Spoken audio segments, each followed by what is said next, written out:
Hello दोस्तों, राधे राधे। हम कुसुम पांडे अपने चैनल पर आप लोग का स्वागत करती हूँ।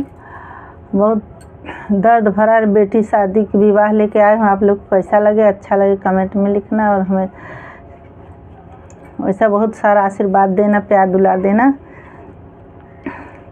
नीर चुआई बाबा नीर चुआ तुहाए, नीर चुआई आधी राती रे ललनवा। अरे नीर चुआई आधी राती रे ललनवा।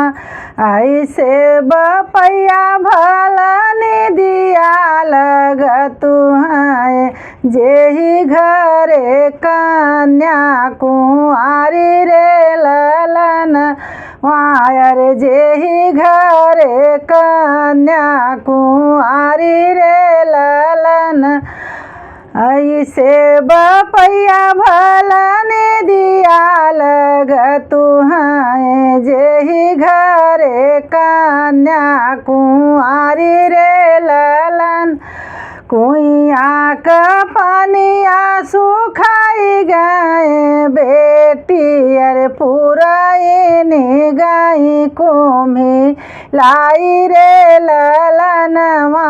अरे पुरानी गई कुम्ही लाई रे ललनवा। गंगा जमुना बिचुरे पर तुहाए, कैसे कर चहूँ बियाह रे ललन वायर। कैसे कर चहूँ बियाह रे ललन वायर। कैसे कर चहूँ बियाह रे ललनवा। जरई बपैया तोरया न धन सोनवा। अरे मरही लखेसरी गाई रे ललनवा। अरे मरही लखेसरी गाई रे ललनवा।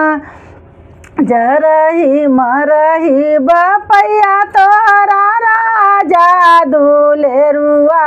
अरे जेही घरे कन्या कुंवारी रे ललन वायर। जेही घरे कन्या कुंवारी रे ललनवा।